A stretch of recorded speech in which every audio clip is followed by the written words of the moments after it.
नमस्कार दोस्तों, आज हम इंग्लिश ग्रामर का एक बहुत ही इम्पोर्टेंट और बहुत ही जरूरी पार्ट सीखने जा रहे हैं और वो है टेंस इंट्रोडक्शन या टेंसेस। टेंस इंग्लिश ग्रामर का बहुत जरूरी पार्ट होता है और बहुत इम्पोर्टेंट भी होता है।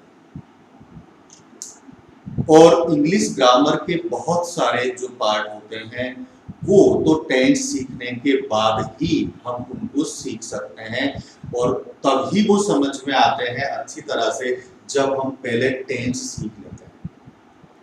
चाहे वो एक्टिव पैसिव वॉइसेस हो, चाहे नरेशंस हो, डायरेक्ट इनडायरेक्ट स्पीच, चाहे क्लॉजेज हो या नॉन फाइनाइट्स हो, ये जो पार्ट्स हैं वो हम टेंस सीखने के बाद में ही सीख सकते हैं। अगर हम टेंस नहीं सीखते हैं और सीधे उन पार्ट्स को सीखते हैं तो हमें या तो पूरी तरह से समझ नहीं आता या हमारा कंसेप्ट क्लियर नहीं होता।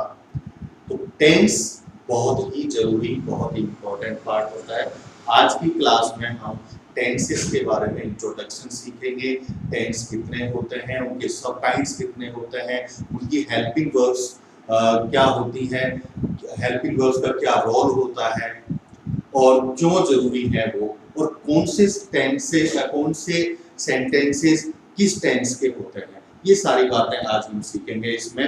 तो ध्यान से इसको आपको सुनना है और देखना है। तो लेट्स स्टार्ट। Present tense.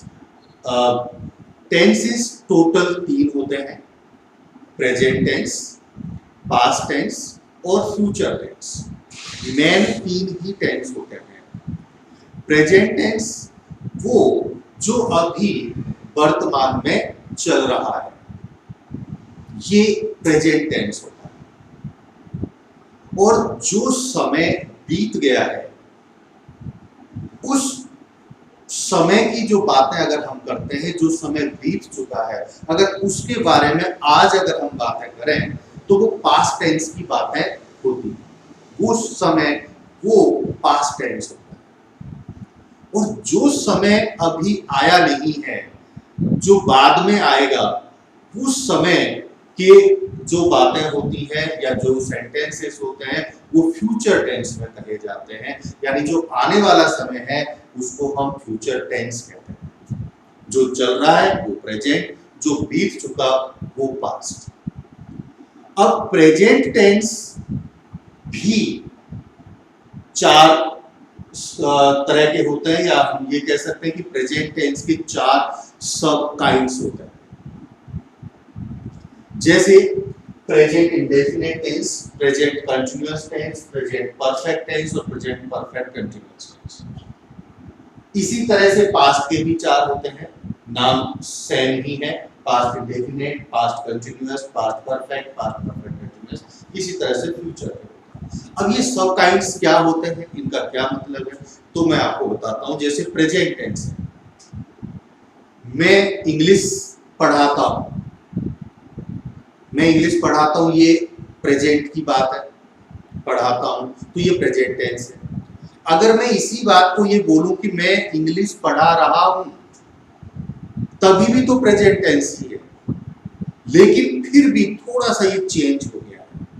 पढ़ाता हूं और पढ़ा रहा हूं, ये दोनों अलग लगते हैं दोनों प्रेजेंट के ही।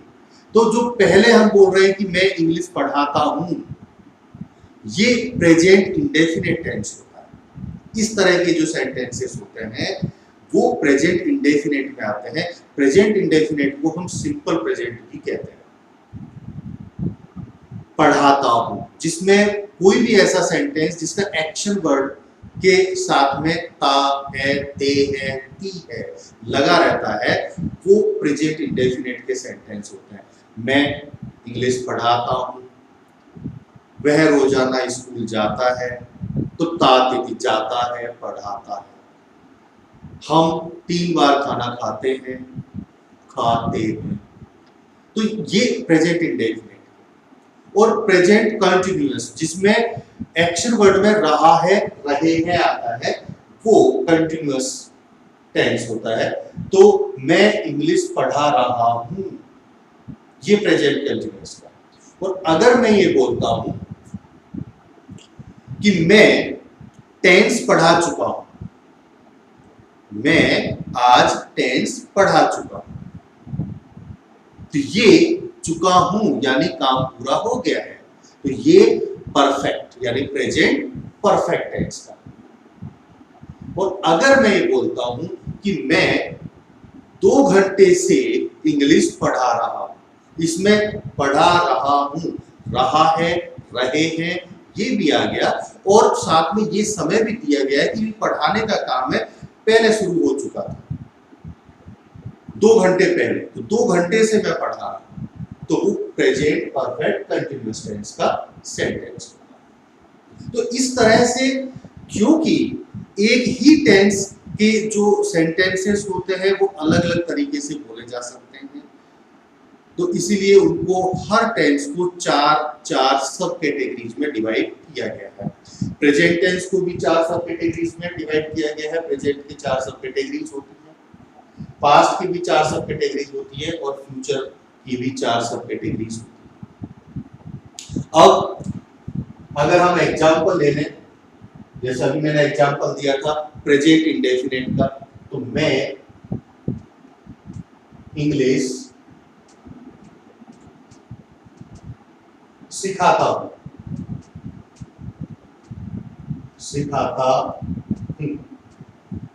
मैं इंग्लिश सिखाता हूं, ये प्रेजेंट इंडेफिनिट टेंस का सेंटेंस हो गया है, मैं इंग्लिश सिखाता हूं।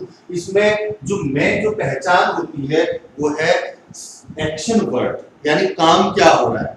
काम जो होता है, काम वाला जो वर्ड होता है उसको हम एक्शन वर्ड बोलते हैं, और उसमें लास्ट में ता, ते, ती ये लगा रहता है। सिखाता हूं, सिखाती है, सिखाते हैं।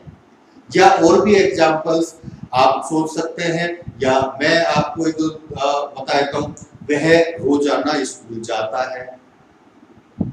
हम सब भगवान से प्रार्थना करते हैं, हम भगवान की पूजा करते हैं, जाते हैं, सिखाते हैं।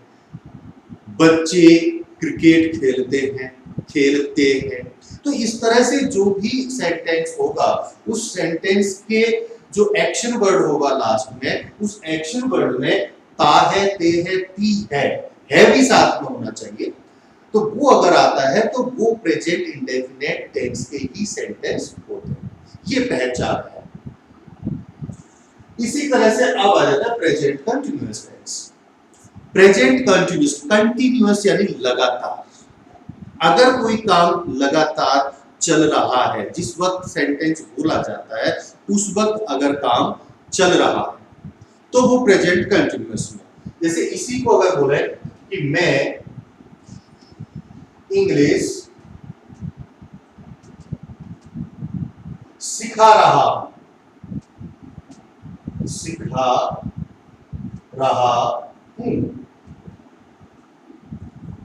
मैं इंग्लिश सिखा रहा हूं।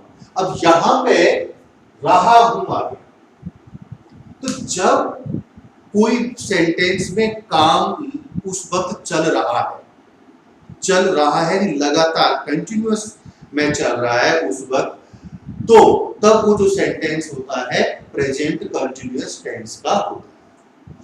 इसकी सिंपल जो पहचान होती है वो एक्शन वर्ड में रहा है, रहे हैं, रही है ये आता है। जैसे वे खेल रहे हैं, वे जा रहे हैं, वे आ रहे हैं, हम सिखा रहे हैं, वे लिख रहे हैं। तो रहा है, रहे हैं, है अगर लास्ट में आया हुआ है तो वो प्रेजेंट को डिनोट करता है, लेकिन प्रेजेंट का कौन सा है तो रहा, रहे जो है वो कंटिन्यूअस को डिनोट करता है। तो प्रेजेंट कंटिन्यूअस में काम उस वक्त चल रहा होता है। अब हम आते हैं present perfect tense. Present perfect tense में वो सेंटेंसेस होते हैं जो ये डिनोट करते हैं कि काम अभी प्रेजेंट में ही, प्रेजेंट के समय में ही पूरा हो गया है, प्रेजेंट के समय में ही पूरा हो गया है, काम पूरा फिनिश हो गया है प्रेजेंट के समय में ही। तब हम बोलते हैं कि ये प्रेजेंट परफेक्ट है। जैसे हम बोले कि राम स्कूल से वापस आ गया है, आ गया है। अब इसको आ चुका है भी बोल सकते हैं।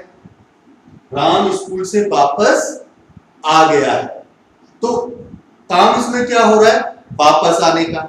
तो वापस आने का की मतलब है आ चुका है। तो इसको अगर हम आ चुका है बोलेंगे तभी भी मीनिंग वही रहेगा, और आ गया है बोलेंगे तभी भी मीनिंग वही रहेगा। तो हिंदी में अगर हम शब्द अलग यूज करते हैं लेकिन कई बार मीनिंग वही होता है, तो लेकिन उसका इंडिकेशन, उसका मीनिंग ये होना चाहिए कि काम पूरा हो गया है। तो जब कभी भी किसी भी सेंटेंस में लास्ट में ये हो कि काम हो गया है, जैसे हम होमवर्क चेक कर चुके हैं, टीचर क्लास में पहुंच चुका है, 7th पीरियड शुरू हो चुका है, शुरू हो चुका है या हो गया है। इस तरह के जो सेंटेंस है जिसमें काम हो चुका है या हो गया है, वो सेंटेंसेस प्रेजेंट परफेक्ट में आते हैं। तो यहां पर राम स्कूल से वापस आ गया है। अब आता है कि प्रेजेंट परफेक्ट कंटिन्यूअस टेंस।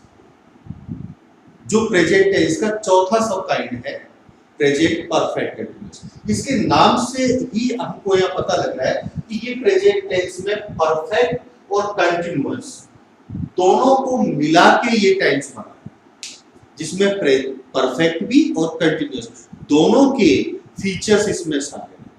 तो ये एक ऐसा टेंस होता है जिसमें, जैसे कि ये कंटिन्यूअस है, तो कंटिन्यूअस इसलिए है क्योंकि इसके जो सेंटेंस होते हैं उसमें रहा है, रहे हैं, रही है लगा रहता है और उसमें एक्शन चल रहा होता है। साथ में परफेक्ट इसलिए है ये क्योंकि इसके सेंटेंसेस में काम शुरू पहले ही हो चुका होता है। तो कोई भी ऐसा सेंटेंस जिसमें काम पहले ही शुरू हो चुका है और चल अभी भी रहा है, यानी कंटिन्यूअस अभी भी है और शुरू पहले हो गया है, तो वो जो सेंटेंस है वो प्रेजेंट परफेक्ट कंटिन्यूअस टेंस की कैटेगरी में आता है। जैसे बच्चे सुबह से खेल रहे हैं, बच्चे सुबह से खेल रहे हैं, खेल रहे हैं। अब यहां पे अगर हम देखें तो देखिए खेल रहे हैं, रहा रहे आगे और काम अभी भी चल रहा है, तो खेलने का काम अभी भी चल रहा है। तो जिस टाइम पर सेंटेंस बोला जाता है उस टाइम पर भी काम चल रहा है, तो वो कंटिन्यूअस है। लेकिन ये जो काम अभी चल रहा है ये शुरू तो पहले ही हो गया था, सुबह ही स्टार्ट हो गया था, तो समय भी दिया गया है कि काम शुरू कब हुआ था, सुबह से। तो ये जो समय दिया जाता है शुरू होने का, या ड्यूरेशन बताई जाती है कि कितने समय से चल रहा है, वो प्रेजेंट परफेक्ट कंटिन्यूअस टेंस के सेंटेंस होते हैं। अब ये जो शुरू होने का जो समय है ये कुछ भी हो सकता है, कितने भी पहले का हो सकता है।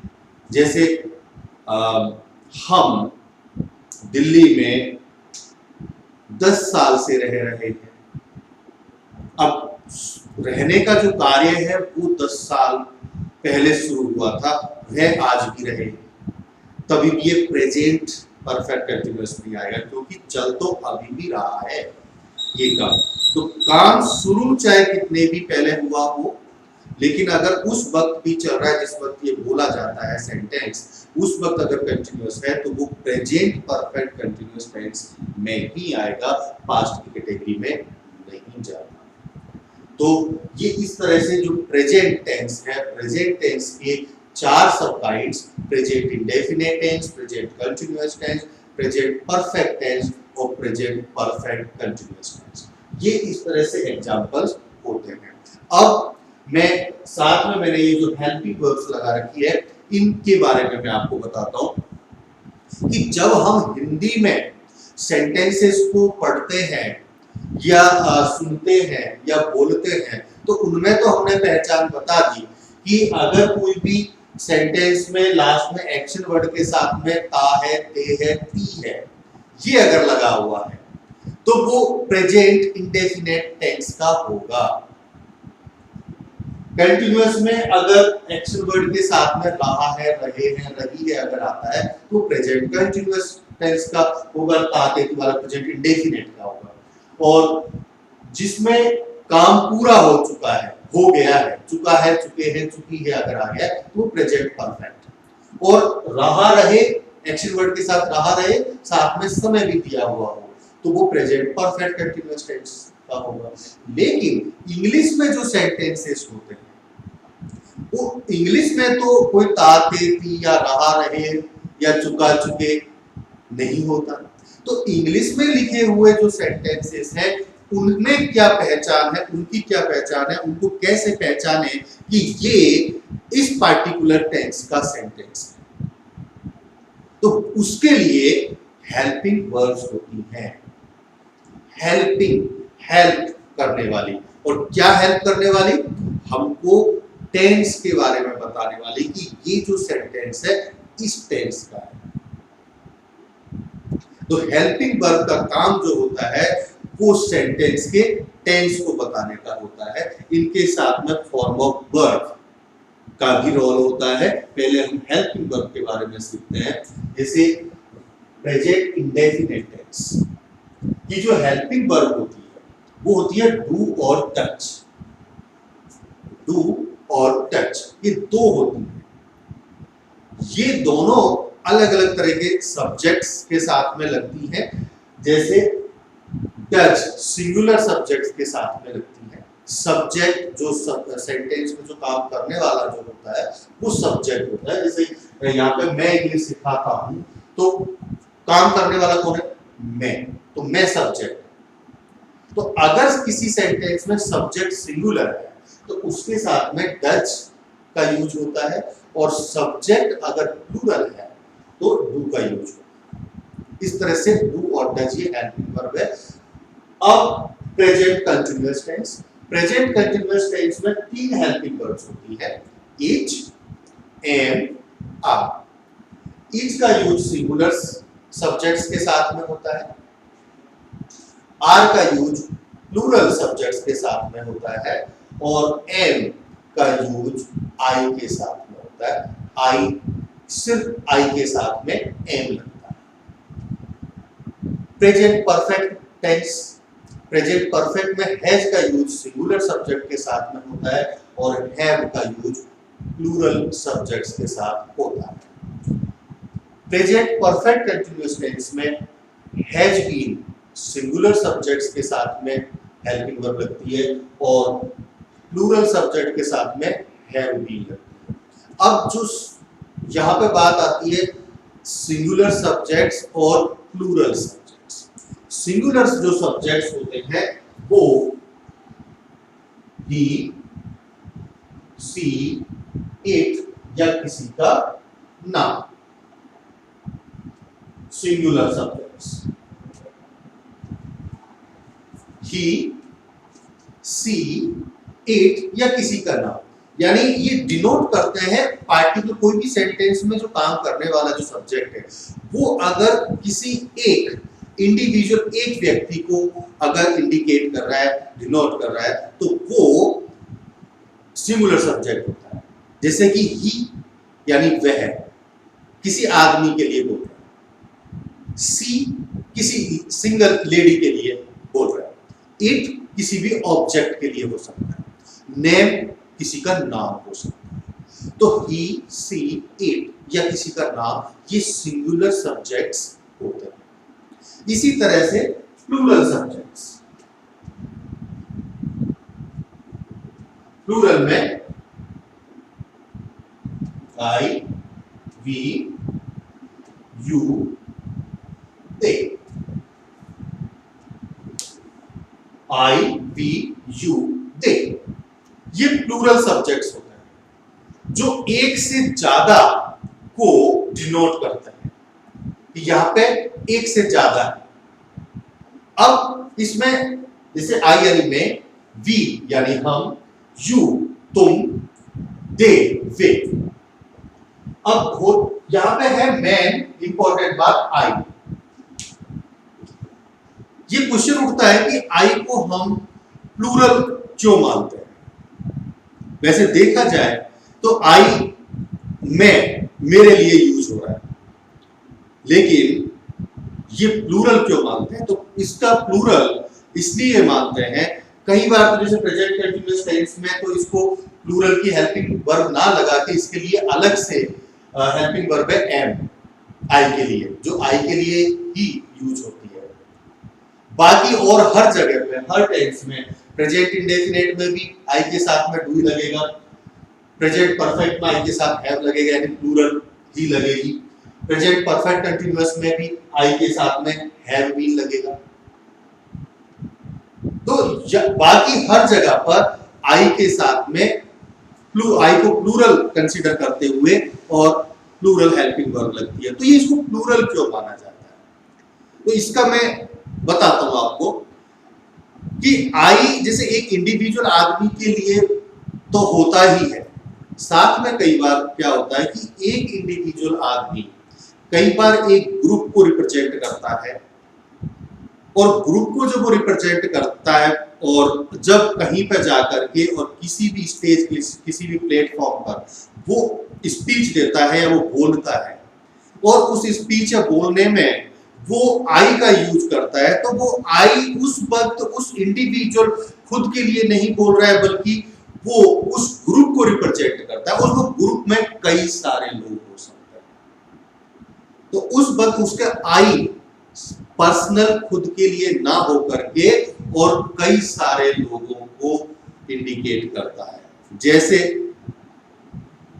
एक टीम का एक कैप्टन होता है, तो वो टीम का कैप्टन जब बोलता है और जब उस टीम के कैप्टन की स्पीच में आई का जब यूज होता है, तो वहां पे उसका इंडिविजुअल पर्सनल कोई डिसीजन या कोई बात नहीं होती, वो पूरी टीम की तरफ से बोलता है।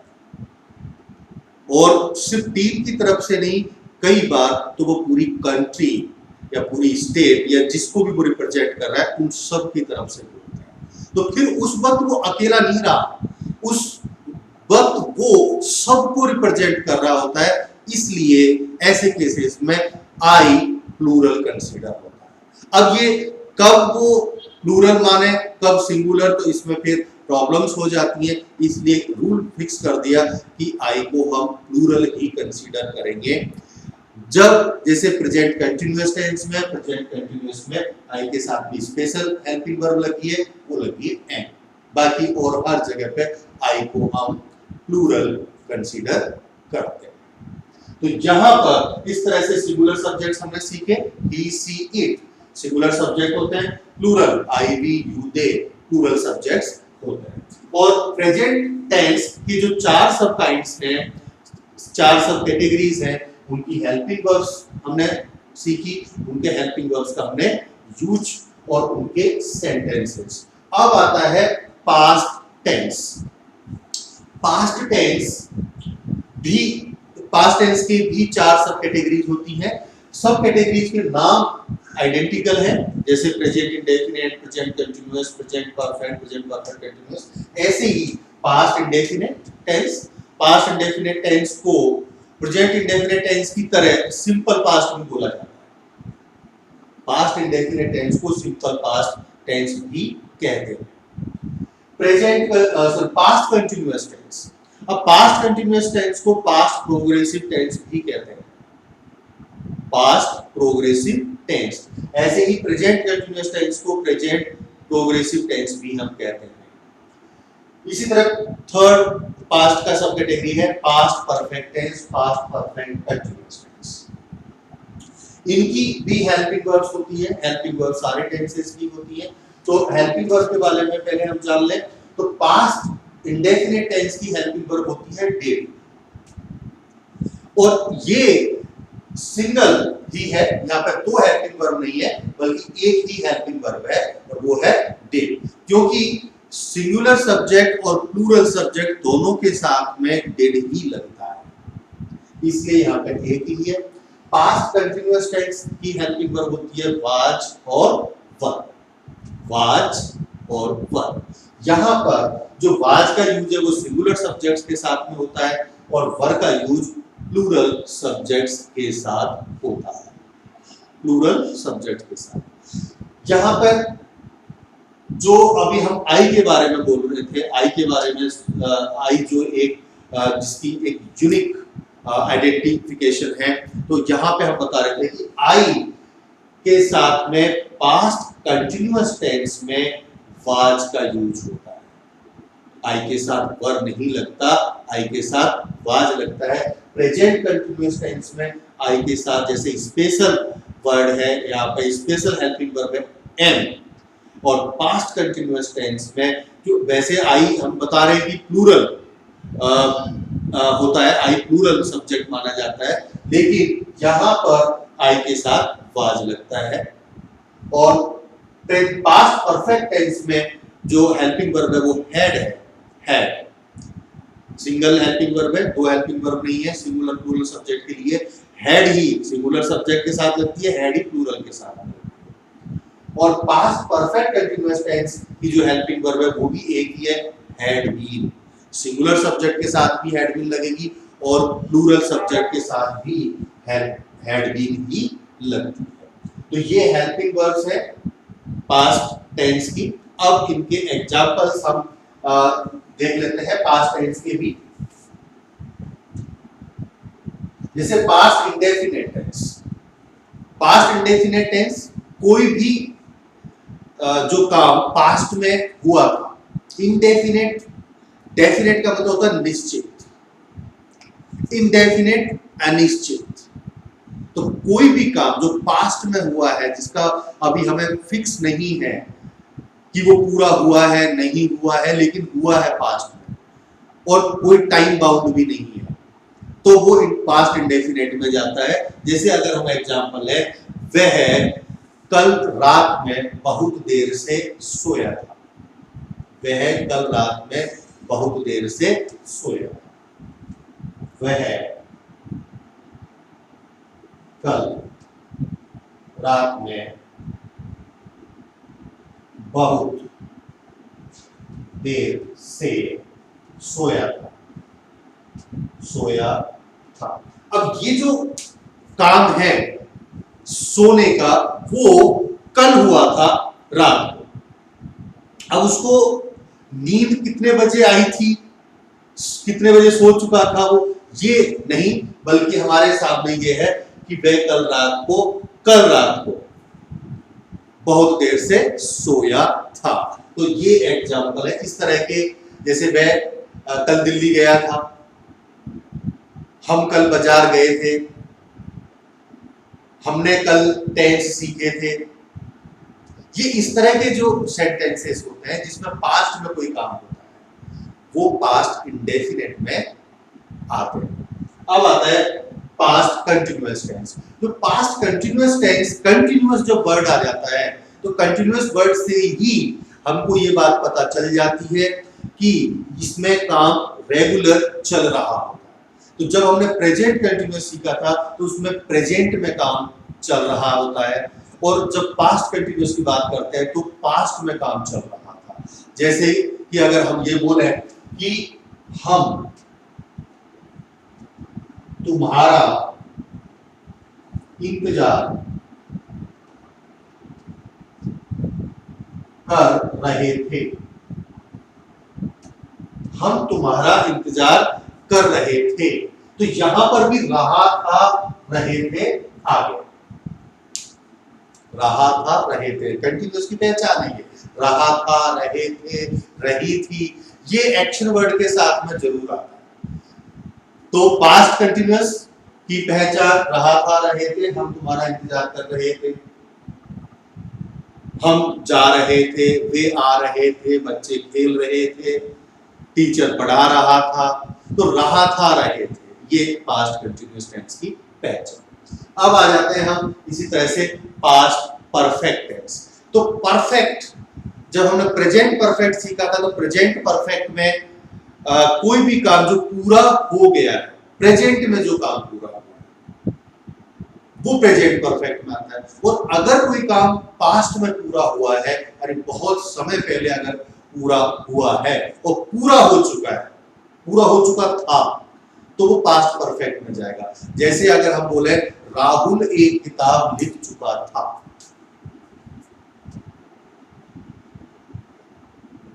राहुल एक किताब लिख चुका था, तो यहां पर जो काम हुआ है किताब लिखने का, वो पूरा हो चुका था और वो पास्ट में हुआ था। तो चुका था यहां पे आ गया चुका था, यानी काम पूरा हो गया। अब चुका था, चुके थे या चुकी थी, ये पहचान होती है, कीवर्ड्स होते हैं परफेक्ट टेंस के। लेकिन कई बार जरूरी नहीं है कि ये जो चुका था, चुके थे, चुकी थी, यही आए तभी हम उसको पास्ट परफेक्ट या प्रेजेंट परफेक्ट की कैटेगरी में माने। कई बार हम, जैसे कि वो चला गया था, वह दिल्ली पहुंच गया था, या दिल्ली पहुंच चुका था, पहुंच गया था, पहुंच चुका था, दोनों के मीनिंग सेम है लेकिन वर्ड्स अलग है। तो कई बार हम हिंदी में जो सेंटेंसेस बोलते हैं उनमें डिफरेंट वर्ड्स का यूज हम कर लेते हैं, लेकिन मीनिंग वही होता है। तो हमें कीवर्ड्स पे ना जाके और उसके मीनिंग को समझने पे ज्यादा फोकस करना चाहिए। मीनिंग यानी कंसेप्ट, उसको हमें जरूर पता होना चाहिए। कंसेप्ट पास्ट परफेक्ट का यही है कि अगर किसी सेंटेंस में पास्ट में कोई काम पूरा हो चुका है, कंप्लीट हो चुका है, फिनिश हो चुका था, कोई टाइम दिया गया कि इससे पहले तक वो काम फिनिश हो गया था, तो हम पास्ट परफेक्ट टेंस में उस सेंटेंस को बोलते हैं। इसी तरह से अब आता है past perfect continuous. Continuous word, जब कंटिन्यूअस वर्ड आ जाता है तो इसका मतलब है कि काम चल रहा है कंटिन्यूअस। तो प्रेजेंट में अगर चल रहा है वो कोई काम, तो प्रेजेंट कंटिन्यूअस, और पास्ट में चल रहा था तो पास्ट कंटिन्यूअस। तो प्रेजेंट परफेक्ट कंटिन्यूअस टेंस की ही तरह पास्ट परफेक्ट कंटिन्यूअस भी परफेक्ट प्लस कंटिन्यूअस दो से मिलके बना है, जिसमें परफेक्ट के फीचर भी शामिल है और कंटिन्यूअस के फीचर भी शामिल है। तो इसमें अगर हम एग्जांपल लें तो राम काफी लंबे समय से खेल रहा था, राम काफी लंबे समय से खेल रहा था, राम काफी लंबे समय से खेल रहा था। तो अब यहां पे रहा था आ गया, यानी काम चल रहा था कंटिन्यूअस, तो रहा था रहे थे आ गया, इसलिए तो कंटिन्यूअस है। अब साथ में समय भी दिया गया है काफी लंबे समय से, यानी उसका जो खेलने का जो काम है वो शुरू तो पहले ही हो चुका था। तो जब रहा था रहे थे और साथ में टाइम भी दिया गया हो, तब वो परफेक्ट कंटिन्यूअस की कैटेगरी में आता है। और परफेक्ट कंटिन्यूअस यानी प्रेजेंट परफेक्ट कंटिन्यूअस में वो होता है जो प्रेजेंट में काम चल रहा है, और जो पास्ट में जो चल रहा था रेगुलर काम था, तब वो पास्ट परफेक्ट कंटिन्यूअस। तो राम काफी लंबे समय से खेल रहा था, इसमें समय काफी लंबे समय और रहा था रहे थे, तो ये पास्ट परफेक्ट कंटिन्यूअस टेंस के सेंटेंस। तो इस तरह से हमने पास्ट टेंस की जो हेल्पिंग वर्ब्स है उनके बारे में जाना और उनके यूजेज के बारे में कि वो कौन कौन से हेल्पिंग वर्ब्स किस सब्जेक्ट के साथ में लगती है, और उनके सेंटेंसेस के एग्जांपल सीखे। अब हमारा जो तीसरा मेन टेंस है वो है फ्यूचर टेंस। तो फ्यूचर टेंस भी प्रेजेंट और पास्ट टेंस की ही तरह 4 सब काइंड्स रखता है, यानी फ्यूचर टेंस के भी 4 सब काइंड्स होते हैं।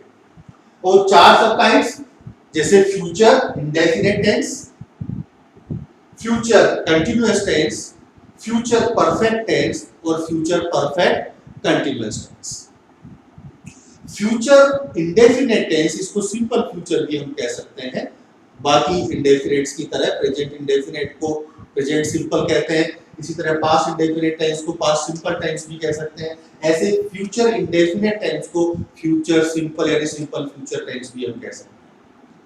इसी तरह future continuous tense, future perfect tense और future perfect continuous tense. Future tense के भी 4 सब कैटेगरीज होती हैं। अब फ्यूचर टेंस के 4 सब कैटेगरीज की सबकी अलग-अलग हेल्पिंग वर्ब्स होती हैं। तो हेल्पिंग वर्ब्स जैसे फ्यूचर इंडेफिनेट टेंस की होती है विल और शैल, विल और शैल। अब इनकी फ्यूचर कंटिन्यूअस की विल भी शैल भी, फ्यूचर परफेक्ट की विल हैव शैल है और फ्यूचर परफेक्ट कंटिन्यूअस टेंस की विल हैव बीन और शैल हैव बीन। इसमें सबसे इजी और सबसे बढ़िया ये है कि फ्यूचर में चारों जो सब कैटेगरीज की टेंसेस की जो हेल्पिंग वर्ब्स हैं उनमें सब में स्टार्टिंग में विल लगा हुआ है। तो अगर हमें एक के बारे में पता चल जाए एक बार कि विल कब लगता है, किस सब्जेक्ट के साथ में लगता है, तो हम सब के बारे में समझ जाएंगे। तो विल और शैल, तो विल और शैल के बारे में हम ध्यान दें। यहाँ पर पहले शुरू में किसी टाइप का रूल हुआ करता था कि विल सिंगुलर सब्जेक्ट्स के साथ में लगता है और शैल प्लूरल के साथ में लगता है, लेकिन बाद में इसमें थोड़ा सा चेंजिंग कर दी गई। जो इंग्लिश के स्पेशलिस्ट होते हैं, जो गवर्नमेंट ऑफ इंडिया के जो बड़े स्पेशलिस्ट होते हैं, वो टाइम टू टाइम चेंज या अपग्रेड करते रहते हैं। तो बाद में ये चेंज कर दिया गया कि सिंगुलर प्लूरल के कंसेप्ट को हटा करके और विल और शैल का जो यूज किया गया है वो अब ये कर दिया कि शैल का जो यूज है वो फर्स्ट पर्सन के प्रोनाउंस के साथ में यूज होता है। तो शैल का यूज, शैल का जो यूज होगा वो फर्स्ट पर्सन के प्रोनाउंस, फर्स्ट पर्सन प्रोनाउंस के साथ में, फर्स्ट पर्सन के प्रोनाउंस। अब फर्स्ट पर्सन क्या होता है वो मैं आपको बताता हूं। जैसे मैं बात कर रहा हूं, तो मैं बात कर रहा हूं और आप सुन रहे हैं, तो जो मैं बात करूंगा तो मैं अपने आप को आई बोलूंगा, तो मैं बोलने वाला जो होता है वो फर्स्ट होता है और सुनने वाले जो होता है वो सेकंड पर्सन होता है। तो सुनने वाला यानी मैं आपको यू बोलूं, तो यू सेकंड पर्सन और आई और वी यानी अगर मेरे साथ में एक दो और भी हैं, हम हैं, तो हम मिलके आपसे बात कर सकते हैं। तो या तो मैं अकेला बोलूंगा तो मैं आई बोलूंगा और अगर हम एक से ज्यादा है तो हम बोलेंगे। तो आई और वी ये फर्स्ट पर्सन के प्रोनाउंस होते हैं और यू सेकंड पर्सन के प्रोनाउन होता है। और अगर हम किसी और ऐसे आदमी के बारे में बात करें जो यहां पर प्रेजेंट नहीं है, तो वो उसके बारे में बात करते हैं, उसको हम थर्ड पर्सन बोलते हैं। तो थर्ड पर्सन के लिए जो यहां पे नहीं है, अगर वो एक आदमी है तो उसके लिए हम ही बोलेंगे, अगर एक लेडी है तो उसके लिए सी बोलेंगे, एक से ज्यादा है तो दे बोलेंगे। तो अब यहां पे फर्स्ट पर्सन में आई और वी, आई और वी के साथ में शैल का यूज होता है। इसी तरह से अगर हम विल का यूज देखें तो ये सेकंड और थर्ड पर्सन दोनों ही प्रोनाउंस के साथ में होता है। Second plus third person pronouns के साथ, जिसमें ही, सी, इट या किसी का नाम भी आ सकता है और दे, ये सब के साथ में विल का यूज होता है। तो फर्स्ट पर्सन के प्रोनाउंस के साथ में शैल लगेगा और सेकंड और थर्ड पर्सन के प्रोनाउंस के साथ में विल लगता है। अब जैसे फ्यूचर इंडेफिनिट में विल और शैल का हो गया, इसी तरह से फ्यूचर कंटिन्यूअस में विल भी और शैल भी। तो जहां पे विल लगा हुआ है इसका मतलब वही रूल लगेगा जो फ्यूचर इंडेफिनिट में लगा था। तो विल भी सेकंड और थर्ड पर्सन के प्रोनाउंस के साथ में और शैल भी फर्स्ट पर्सन के प्रोनाउंस के साथ में लगेगा। इसी तरह से फ्यूचर परफेक्ट टेंस में विल हैव सेकंड और थर्ड पर्सन के प्रोनाउंस के साथ में और शैल हैव फर्स्ट पर्सन के प्रोनाउंस के साथ में। फ्यूचर परफेक्ट कंटीन्यूअस टेंस की जो हेल्पिंग वर्ब है वो तीन वर्ड से मिलकर बनी है, will have been. Will have been ये सेकंड और थर्ड पर्सन के प्रोनाउंस के साथ में लगेंगी और shall have been first person के प्रोनाउंस के साथ में लगती है। तो इस तरह से फ्यूचर के जो चार सब कैटेगरी है उनकी हेल्पिंग वर्ब्स के बारे में हमने जाना। अब इनके एग्जांपल्स भी हम सीख लेते हैं। तो जो फ्यूचर इंडेफिनेट टेंस है, यानी फ्यूचर टेंस वो होता है जो आने वाले समय के बारे में बात करे, जो अभी समय आया नहीं है। तो आने वाले समय के बारे में जब हम बात करते हैं तो वो फ्यूचर में जाता है। जैसे अगर मैं बोलूं कि मैं कल बाजार जाऊंगा, कल अभी आया नहीं है, आएगा। तो लेकिन कल जो काम हम करेंगे उसके बारे में आज ही बात करें तो वो फ्यूचर टेंस माना जाता है। तो मैं कल बाजार जाऊंगा ये फ्यूचर इंडेफिनेट का है। तो इसमें अगर हम लिखें मैं कल बाजार जाऊंगा,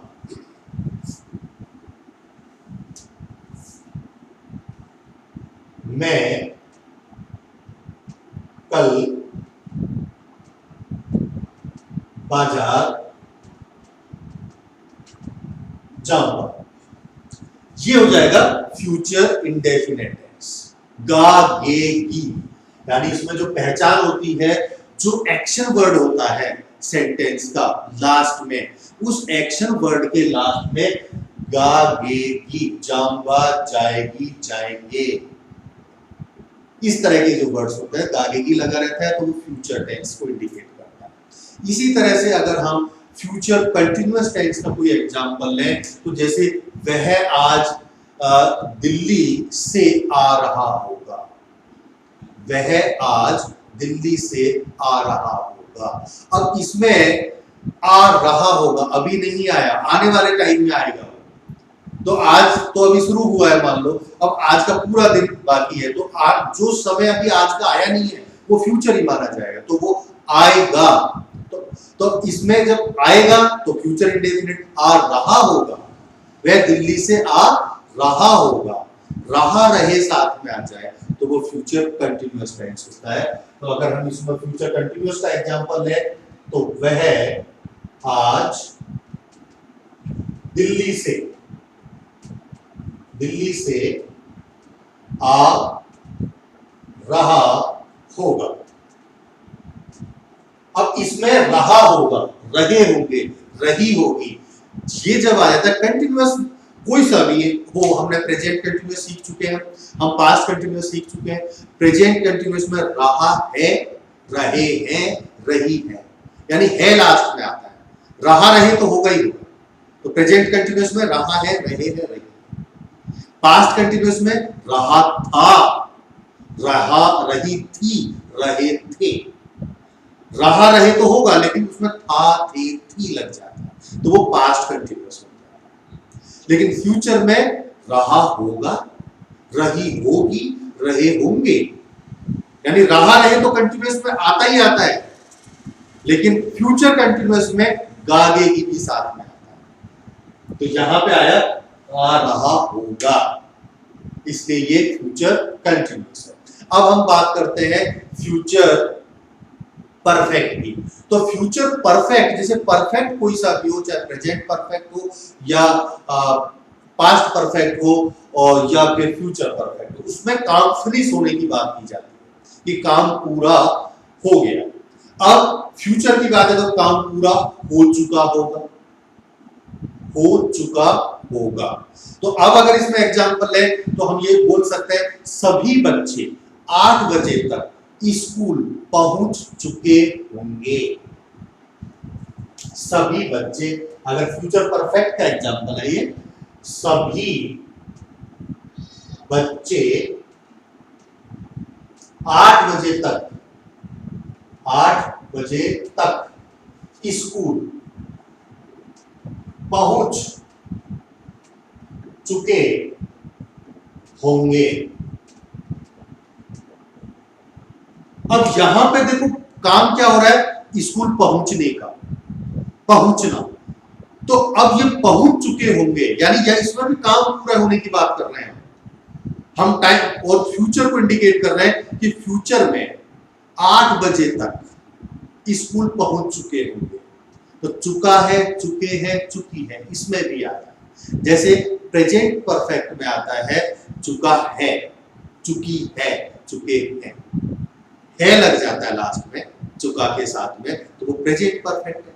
अगर पास्ट परफेक्ट की बात करें तो चुका था, चुके थे, चुकी थी। जैसे कि वह दिल्ली पहुंच चुका था, दिल्ली पहुंच चुकी थी, वे खाना खा चुके थे, बच्चे खेल चुके थे, तो पास्ट परफेक्ट हो गया। और अगर हम बोले कि पहुंच चुके होंगे, फ्यूचर, पहुंच चुके होंगे, बच्चे 8 बजे तक स्कूल पहुंच चुके होंगे, तो ये फ्यूचर परफेक्ट।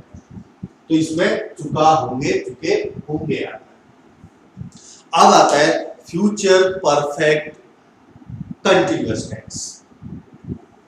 सारे परफेक्ट कंटिन्यूअस टेंस की तरह, जैसे प्रेजेंट परफेक्ट कंटिन्यूअस था, पास्ट परफेक्ट कंटिन्यूअस था, फ्यूचर परफेक्ट कंटिन्यूअस में भी वही होता है। इसमें कंटिन्यूअस भी है ये, तो रहा रहे आएगा, और ये परफेक्ट है तो इसमें काम के पूरे होने की, पहले से शुरू होने की बात होगी। तो इसमें अगर हम एक एग्जांपल ले लें तो हम ऐसे बोल सकते हैं, राम कल सुबह से टेस्ट की तैयारी कर रहा होगा।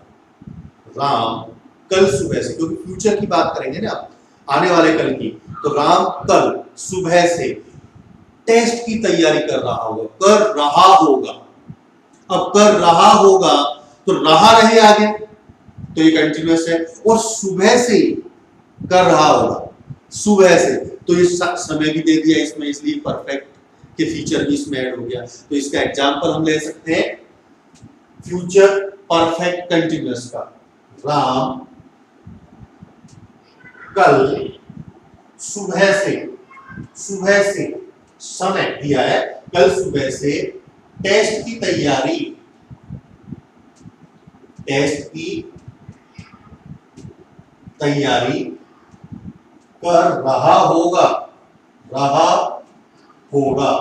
अब इसमें रहा रहे आगे, रहा होगा, रही होंगी, तो ये फ्यूचर कंटिन्यूअस, और समय भी दे दिया गया सुबह से, इसलिए ये फ्यूचर परफेक्ट। तो फ्यूचर परफेक्ट और फ्यूचर कंटिन्यूअस दोनों के फीचर इसमें है, इसीलिए ये फ्यूचर परफेक्ट कंटिन्यूअस टेंस। तो फ्यूचर परफेक्ट कंटिन्यूअस टेंस ऐसे सेंटेंसेस होते हैं जिसमें रहा होगा, रही होगी भी हो, और साथ में समय भी दिया हो। और फ्यूचर परफेक्ट के वो सेंटेंसेस होते हैं जिसमें हम ये बताते हैं कि फ्यूचर का एक टाइम बताते हैं कि उस टाइम तक ये काम पूरा हो चुका होगा, वह कल शाम तक घर पहुंच चुका होगा। शाम तक टाइम दे दिया हमने फ्यूचर का कि कल शाम तक पहुंच चुका होगा, पहुंचने का काम भी पूरा हो जाएगा, तो ये फ्यूचर परफेक्ट यानी काम के पूरे होने का पता है।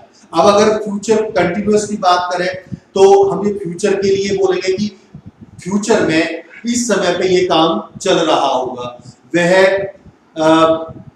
आज शाम को खेल रहा होगा। तो शाम की बात कर रहे हैं, फ्यूचर की कर रहे हैं, और बोल रहे हैं कि खेल रहा होगा, रहा रहे आ जाता है फ्यूचर कंटिन्यूअस।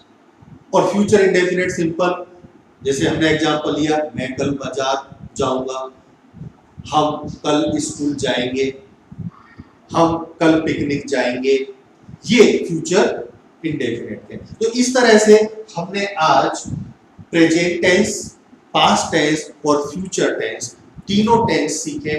तीनों टेंस के जो 4 सब काइंड्स हैं वो भी हमने सीखे, 4 सब काइंड्स, और चारों सब काइंड्स की हेल्पिंग वर्ब्स के बारे में सीखा। हमने देखा कि हेल्पिंग वर्ब्स जो होती है बहुत इंपॉर्टेंट होती है, और हेल्पिंग वर्ब्स का यूज बहुत इंपॉर्टेंट होता है। अगर हमको ये हेल्पिंग वर्ब्स का यूज करना आ जाता है, तीनों टेंस के 4 सब कैटेगरीज का, 4 सब कैटेगरी, 4 और 4 12, यानी 12 टेंसेस की जो हेल्पिंग वर्ब्स हैं उनका सही यूज करना अगर हमको आ जाता है तो यकीन मानिए हम टेंस में बहुत अच्छी तरह से समझ सकते हैं, और टेंस जब एक बार हमको अच्छी तरह से समझ में आ जाते हैं, उनका यूज करना जब हम सीख जाते हैं, तब हम और बाकी के जो इंग्लिश ग्रामर के जो पोर्शंस हैं, पार्ट्स हैं, उनको समझने के लिए तैयार हो जाते हैं और सिर्फ टेंस के बलबूते पे काफी कुछ हम इंग्लिश समझ सकते हैं, बोल सकते हैं, लिख सकते हैं। तो ये बहुत इंपॉर्टेंट क्लास है आज की, टेंस इंट्रोडक्शन। आगे आने वाली जो क्लासेस हैं उनमें हम टेंस की जो क्लासेस होंगी उनमें एक एक क्लास में एक टेंस के बारे में हम सीखेंगे। जैसे प्रेजेंट टेंस है, प्रेजेंट टेंस की जो प्रेजेंट इंडेफिनिट टेंस की एक क्लास होगी, इसी तरह प्रेजेंट कंटीन्यूअस टेंस की एक क्लास होगी, प्रेजेंट परफेक्ट टेंस की एक क्लास होगी, एक प्रेजेंट परफेक्ट कंटीन्यूअस टेंस की क्लास होगी। उस क्लास में जैसे प्रेजेंट इंडेफिनिट की जो क्लास होगी उसमें टोटल प्रेजेंट इंडेफिनिट के बारे में ही हम सारा सीखेंगे, डिटेल में कंप्लीट एग्जांपल्स के साथ में हम सीखेंगे। फिर इसी तरह से हर टेंस की एक एक सेपरेट क्लास होगी। तो माय डियर फ्रेंड्स, जो आज हमने सीखा है, आज हमने सिर्फ इंट्रोडक्शन सीखा है, टेंसेस के बारे में जाना है, और आने वाले जो हमारे क्लासेस हैं उनमें हर टेंस की एक सेपरेट क्लास होगी, सेपरेट वीडियो होगा, उनको आप जरूर से जरूर देखें और इनको चेन में ही देखना है, क्योंकि अगर आप इन सारे वीडियोस को, सारी जो क्लासेस को अगर चेन में ही देखेंगे, चेन में समझेंगे, तो मैं आपको विश्वास दिलाता हूं कि आपको हर टेंस बहुत ही अच्छी तरीके से समझ में आएगा, आपका 100% कंसेप्ट क्लियर होगा और आपको जो इंग्लिश बहुत ज़्यादा डिफिकल्ट मानी जाती है वो आपके लिए मदर टंग से भी ज़्यादा आसान लगने लगेगी। तो आज के लिए इतना ही। अगले जो वीडियो होगा जिसमें प्रेजेंट इंडेफिनिट टेंस के बारे में एक्सप्लेनेशन, डिस्क्रिप्शन होगा, उसमें मिलते हैं। तब तक के लिए नमस्कार, थैंक यू वेरी मच।